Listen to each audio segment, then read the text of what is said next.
जी, मैं आपको दिखा रहा हूँ, ये फैसलिया है जहाँ पे ये इमारतें आप देख रहे हैं। ये बिल्डिंगें, ये सब कुछ, ये फैसलिया की हालत है जहाँ पे ये पाकिस्तानी एरिया है। यानी मोस्टली पाकिस्तानी लोग ही यहाँ पे रहते हैं। जो सऊदी हैं वो यहाँ पे बहुत कम है। ये चंद एक घर हैं जो आपको थोड़े से सही नज़र आ रहे हैं। ये सऊदियों के घर हैं जो यहाँ पे रह रहे हैं। ये ऐसी बिल्डिंग है जैसे येलो बिल्डिंग होगी, दूसरी बिल्डिंग जो खस्ता हालत में, बिल्कुल खस्ता हालत की इमारतें हैं, वहाँ पे हमारे पाकिस्तानी लोग रह रहे हैं। और ऐसे यहाँ पे तुड़ाई भी बहुत ज़्यादा चल रही है आजकल, तोड़ रहे हैं बिल्डिंगों को, जिसकी वजह से मसले मसाइल आपके सामने हैं सारे। फैसलिया के हालत इस तरफ आप देखें तो आपको नज़र आएगा क्या हालत है क्या नहीं। ये भी सारे पाकिस्तानी अवाम की यहाँ पे अब एक एक कमरों के अंदर आप देख सकते हैं। हकीकत दिखाने का मकसद ये है कि अब एक एक कमरों के अंदर 10-10 बंदे रह रहे हैं, जो सारे, जिनमें से सबका काम नहीं लग रहा, कोई एक आधे बंदे का काम लगता है, वो भी दिहाड़ी। और दिहाड़ी जो है वो भी बंदे खा जाते हैं, पैसे नहीं देते, काम करवा लेते हैं, बाद में कुछ नहीं मिलता उन्हें। तो हमारे साथ एक दोस्त है नए, उनसे हम, वो कैमरे पे नहीं आएंगे, बस वैसे वो अपने बताना चाहते हैं, वो नए आए हैं यहाँ पे, तो वो बताएंगे आपको कि कैसे हैं। अस्सलाम वालेकुम भाई, कैसे हैं आप? वालेकुम अस्सलाम। जी, कितने वक्त पहले आप यहाँ पे आए हैं फैसलिया के अंदर? मैं 3 मंथ पहले आया हूँ फैसलिया के अंदर। 3 मंथ पहले आए हैं। तो फैसलिया में आने के बाद आपको क्या फील हुआ कि कैसा है फैसलिया? जो गर्मी यहाँ पे है, जो शिद्दत गर्मी की है, जो सारा हिसाब किताब है, आप नए आए हैं पाकिस्तान से, तो क्या कहेंगे इसके बारे में? इधर गर्मी बहुत ज़्यादा गर्मी है, लेकिन हम आ गए हैं अब इतने पैसे लगा के ज़्यादा, अब वापस भी नहीं जा सकते। ठीक हो गया। तो वापसी क्यों जाना चाहते हैं, क्या ऐसी वापसी वजह जिसकी वजह से आप? इधर जितने पैसे लगा के आए हैं ना, इधर काम नहीं मिलता। अगर काम मिलता है तो कोई पैसे नहीं देता है काम करवा के। इतनी गर्मी में काम करके 12-13 घंटे काम करवाते हैं और बाद में अच्छा। कह देते हैं पैसे नहीं मिला। अच्छा, तो 12-13 घंटे काम करवा, मतलब दिहाड़ी यहाँ पे कितनी देर की चल रही है आपकी?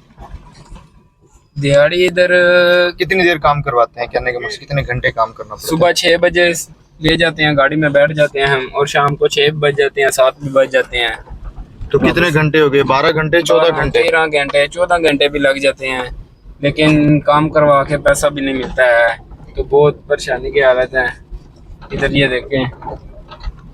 तो ऐसे एरिया के अंदर आप सोच के जब आए थे यहाँ पे, जब आप नए आए थे, तो आपने क्या सोचा था जब आप नए आए हैं यहाँ पे? तो क्या सोच के आए थे, कैसी होगी मतलब सोचते? मैंने ये सोचा था कि हम इधर आएंगे, काम बहुत अच्छा होगा, कोई ना कोई काम करेंगे, कोई 2 लाख 2.5 लाख बन जाया करेगा, तो ठीक है, इतने पैसे लगा के जा रहे हैं, हमें बताया गया था। लेकिन जब इधर आए हैं, इधर आके देखा है, तो बहुत परेशान है।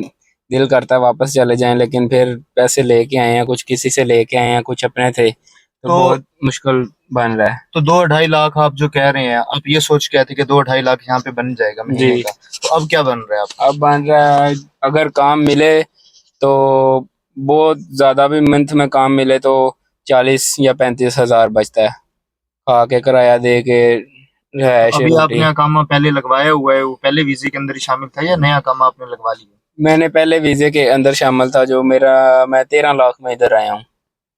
यानी 13 लाख आप टोटल खर्चा करके आए, तो अब आपको क्या उम्मीद है कि 13 लाख कितने वक्त के अंदर पूरा होगा अगर आप मेहनत करें यहाँ पे? जो हालात जा रहे हैं, मुझे नहीं लगता ये 1.5 या 2 साल में भी पूरा हो, जैसे जा रहा है काम के हालात। ठीक हो गया। यानी मतलब 2 साल में भी आपकी, आप सोच रहे हैं कि 2 साल में भी ये पैसे पूरे नहीं होंगे? पूरे नहीं तो होंगे। आपको जो बताने वाला एजेंट था उस वक्त, उसने क्या आपको बताया कि कैसे आपके पैसे होंगे? उसने कहा था इधर 120 130 योमिया मसलन दिहाड़ी है, और जो मंथ, एक मंथ के 2 लाख रुपया 1.5 लाख रुपया आराम से आदमी निकाल रहा है। लेकिन ये बताया गया था, लेकिन इधर आकर पता लगा है 3 मंथ में कोई ऐसा मंथ नहीं जिसमें 20 दिन भी काम पे लगे हों एक मंथ में। यानी 20 दिन से ऊपर आपका काम नहीं लगा यहाँ नहीं पे? लगा, 15-16 इतना काम मिलता है। उसमें से फिर किराया भी देना है, फिर बिल भी ठीक हो देना गया। है, ठीक हो रोटी भी खानी है। तो ये, यानी जो वहां पे बैठे बंदा है, उनको इस मुश्किलात का इल्म नहीं? जब आप पाकिस्तान से आ रहे थे, आप नए आए हैं, आप कह रहे हैं 3 मंथ हो गया आए को, तो आपको इल्म नहीं था कि यहाँ पे आपने रोटी का भी खर्चा निकालना है, खाने पीने का भी है, किराए का भी है, और ये दूसरी और चीजें जो अखराजात हैं? तो वो योमिया आपको 130 कह रहा था, यहाँ पे आपको योमिया कितना मिला? 100, 110, 100, और कहीं तो मिले भी नहीं है, मतलब काम दिहाड़ी करके करवा के काम करवा के आपको पैसे नहीं दिए? नहीं दिए। तो फिर मतलब उसमें से आपने खर्चा भी तो निकालना है ना भाई, वीजे के पैसे भी निकालने हैं, सब खर्चा भी कुछ निकालना निकालना है, है, उसमें से आपने सब निकालना उसी है में से निकालना है, योमिया में से। जी। तो आपको आप बता रहे हैं कि 15-20 दिन काम लगता है, तो 15-20 दिन भी लगता है या नहीं लगता, वो किसी रेफरेंस के थ्रू है या मतलब किस तरीके से? किसी रेफरेंस के थ्रू, अपने थ्रू तो अभी नए नए बंदा तो 3-4 मंथ में काम पे नहीं जाता, 1 दिन जाएगा 2 दिन जाएगा। ये भी किसी रेफरेंस के थ्रू जो 10-15 दिन लगता है ना, तो वो लगता है। यानी किसी रेफरेंस के थ्रू 10-15 दिन आपके लगे हैं, जो लगे हैं, इसके अलावा नहीं लगे। नहीं, इसके तो ये अलावा बड़े नहीं। मुश्किल हालात हैं इसके अंदर। फिर आप एक नया बंदा आप आना चाह रहे हैं पाकिस्तान से, तो मैं भी ये बताता हूँ कि उसे कंपनी वीजे पे आना चाहिए, तो आप इसके बारे में क्या कहेंगे? आप नए आए हैं। मैं कहता हूँ आजाद तो आना ही ना चाहिए, लेकिन अगर वो कोई कहता है कि नहीं मैंने बाहर ही जाना है, फिर वो कंपनी पर आकर देख ले, उसे इसमें रहायश मिल जाएगी तो सबसे बेहतर है। अगर कंपनी अच्छी है तो तनख्वाह टाइम पे देती है, नहीं तो कई कंपनियां 6-6 मंथ तनख्वाह नहीं देती है, साल साल तनख्वाह ही नहीं देती है, और फिर आदमी तंग आके अनलीगल हो जाते हैं, कुछ वापस चले जाते हैं, कुछ ऐसे ही लुक छुप के अपना काम किया, गुजारा किया ऐसे ही। जी, इसी तरह ही है मतलब हालात। और यहाँ पे जब आप आए हैं बाहर के, अब यहाँ पे ये फैसले की हालत आपको जो नजर आ रही है बाहर, इस तरफ आप देखेंगे, तो इसके बारे में आपका क्या थिंक था? पाकिस्तान में आप किस शहर से हैं मतलब, और यहाँ पे इसके बारे में आप क्या थिंक लेकर आए थे कि यार ये कैसा होगा सऊदीया, जो हकीकत में आप यहाँ पे पाकिस्तानी रह रहे हैं? अब मैं फैसले के अंदर आने का यही मकसद था कि यहाँ पे दिखाना कि ये हालत क्या है लोगों की, बिल्डिंगों की। आप कितने कितने फर्द रह रहे हैं एक रूम के अंदर, सबसे पहले ये बताएं मुझे। हम एक रिहायश के अंदर 21 21 बंदे रह रहे 21 हैं, बंदे मतलब रह 21 रहे हैं, बंदे। 21 कितने बंदे रह कितने रहे हैं, एक कमरे साथ के? साथ एक कमरे में, साथ साथ साथ रहेंगे। साथ। तो बहुत ही कमरा मुश्किल है छोटा है इधर, बड़ा है कैसे? कमरे छोटे छोटे कमरे हैं, किराया बहुत ज्यादा है। तो यानी इन टूटी हुई बिल्डिंगों के अंदर भी किराया बहुत टूटी ज्यादा है। हुई बिल्डिंग तो बहुत ही बुरे हाल है रहायश के पानी इधर। की क्या सूरत हाल है? आप नहाने पानी वगैरह के लिए पानी का क्या सिस्टम है, बिजली का क्या सिस्टम है? पानी बहुत गर्म आता है गर्मी की वजह से, अगर वो ही टैंकी में पानी आता है तो जो भी आपने पानी पीने वाला लेना है वो अपने पैसों का अपने लेके पीना है। तो एक भाई बता रहा था यहाँ पे पानी का बहुत मसला है, नहाने वाला पानी नहीं आता, इसका क्या सूरत? नहाने वाला पानी अक्सर बंद हो जाता है, पानी बंद हो जाता है पैप, अगर नहीं पीछे से नहीं आ रहा तो। अच्छा, तो तो पानी का आप बता रहे थे कि मतलब नहाने वाला जो पानी है उसके मसले मसाइल यहाँ पे कितने हैं? नहाने धोने के लिए जो सिस्टम यूज होता है, तो आपको ये सारा काम खुद ही करना पड़ता होगा सबको, हर बंदे को यहाँ पे? बहुत मुश्किल है, ये सारा सारा काम खुद ही करना है, इधर आना है, अपने कपड़े भी धोने हैं, काम से अगर गए हो तो इस्त्री भी खुद ही करनी है, सब कुछ खुद ही करना है। लेकिन जब हम पाकिस्तान में होते हैं ना, हम ये नहीं सोचते कि हम उधर बाहर जाके हमें ये होता कि वो हम बहुत कुछ होगा, ऐसे होगा, काम मिल जाएगा, बहुत आसान काम होगा। सारे कहते हैं कि बाहर जा रहे हो आप, ऐसे होगा वो, लेकिन ऐसा कुछ भी नहीं है। तो यहाँ पे चंद एक लोग जो हैं वो आपको बताते हैं कि मतलब यहाँ पे हम देख रहे हैं बहुत ज्यादा लोग हैं, बहुत चंद ही के लोग हैं, मतलब जो 0%, 1% होंगे, 1% तो मुश्किल होंगे क्योंकि आवाम इतनी ज्यादा है यहाँ पे, 0.1% होंगे जो सक्सेस हुए हैं, जिनको थोड़ा सा अच्छा लाइफस्टाइल मिल गया।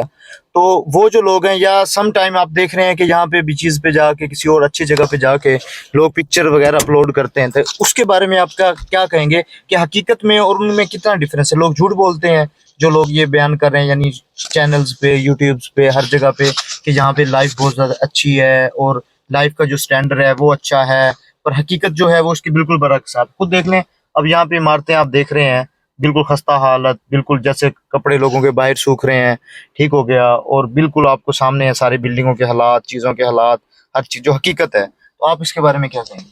जैसे आपने कहा 0.1 जो सक्सेसफुल है इधर, वो उन्होंने अपनी जिंदगी का एक अरसा गुजारा हुआ है इधर। नया बंदा तो आगे अगर कहे ना मैं सक्सेस हो जाऊं या कामयाब हो जाऊं, वो तो है बहुत मुश्किल है। ठीक हो गया। तो जगह देखो, जगह तो ऐसी हर मुल्क में होती है, जिसे हम पिक्चर बना लेते हैं। पाकिस्तान में देख लें, बहुत बहुत खूबसूरत जगह है जिधर से हम पिक्चर अपलोड कर सकते हैं। ठीक है। लेकिन हम इधर जब दिहाड़ी नहीं लगी तो हमने तो, हमारी तो कोशिश यही होनी है, हम खाने का एक टाइम खाते हैं, कई बार एक टाइम नहीं खाया, पैसे नहीं होते पास। तो ये वो बहुत कम लोग हैं जिन्होंने इधर अपने काम या सेटअप बनाया हुआ है, वो भी किसी का कफील अच्छा है अगर उसने उसके साथ मिलकर कर लिया है, तो नहीं तो कोई नहीं, इधर बहुत बुरे हाल है। यार मैं जद्दा में पहली बार आया हूँ और मैं आके खुद यहाँ पे देख रहा हूँ कि वाकई हमारे लोगों के बहुत ज़्यादा बुरे हाल हैं। तो ये बुरे हाल किस वजह से हैं, मतलब वजह क्या है? ये लोगों की जो पाकिस्तान में अफरा तफरी मची हुई है, इसकी वजह से लोग बाहर आ जाते हैं भाग के, ये वजह है? ये क्या ऐसी वजह है आपके मुताबिक? यही, उधर भी काम नहीं है ना, लेकिन वो सोचते हैं कि उधर जाएंगे, पैसे कमाएंगे, ज्यादा पैसे बन जाएंगे, 1.5-2 लाख रुपया महीने का, घर भेजेंगे अपना, सब जिंदगी गुजारेंगे। जिंदगी गुजारेंगे। तो लेकिन घर वाले बीवी बच्चे जो हैं, जो दूसरे लोग हैं, वो क्या थिंक करते हैं कि यहाँ पे लाइफ बहुत अच्छी है? वो क्या कहते हैं? वो तो कहते हैं गए हो बाहर, गए हो, हमें पैसे भेजो, जितने लाख रुपया भेज दो या 50,000 भेज दो। लेकिन उनको ये तो ना पता है कि इधर कैसे कमाते हैं ये वो, उनको तो ये बाहर गया हुआ है, बाहर गया हुआ है बाहर बस। गया हुआ है। ये नहीं पता इधर बहुत मुश्किल मजदूरी है करके, फिर बहुत तरलों से पहले काम पे जाना पड़ता है, फिर पैसे मिलते हैं नहीं मिलते, ये सब बहुत मुश्किल मैनेज करना पड़ता है इधर आके। यही बात समझ नहीं आती वहां बैठे लोगों को कि यहाँ की जिंदगी कितनी मुश्किल है। तो वो अपने बच्चों, अपने मतलब एक औरत है, वो अपने शोहर के बारे में नहीं सोचती, वालिदैन बच्चों के बारे में नहीं सोच रहे, चीजों के बारे में नहीं सोच रहे। तो ये बात मतलब एक जुल्म है मेरे मुताबिक, जी जो मैं यहाँ बिल्कुल। पे देख रहा हूँ। अब यहाँ पे बिल्कुल नौजवान लड़के आए हुए हैं और आए हुए हैं जिनको काम नहीं है, 12-12 15-15 लाख लगा के फिर डिप्रेशन का शिकार हैं बहुत ज्यादा। तो यही वजूहत है। मैं अपने नाजरीन को भी यही बताना चाहता हूँ कि जो हकीकत है वो यही है, जो भाई आपको बता रहे हैं, जो मैं आपको बता रहा हूँ, ये जो आपको नजर आ रही है यहाँ पे, ये रियलिटी है। अब ये नहीं कि मैं यहाँ पे छुपाने के लिए लेकर आया, मैंने पूरी वीडियो में शुरू में आपको यही दिखाया है कि यहाँ पे जो मैं ऐसे घूम रहा हूँ, ये घूमने का मकसद यही है, आपको हकीकत दिखाना है। किसी भी गली में आप चले जाएंगे, वहां पे आपको सिर्फ ऐसी ही बिल्डिंगें नजर आएंगी, खस्ता हालत। और जहाँ पे ये पाकिस्तानी रह रहे हैं, फैसलिया नाम से ये एरिया है। आप यहाँ पे किसी से पूछेंगे तो वो आपको खुद बता देगा कि फैसलिया की क्या हकीकत है। और यहाँ पे सिर्फ पाकिस्तानी लोग ही हैं, मतलब मेजोरिटी पाकिस्तानी यहाँ पे रह रही है, जिनकी लाइफ आपके सामने है। बाकी वस्सलाम, दुआ में याद रखिएगा, और वीडियोस भी आपकी तरह आती रहेंगी।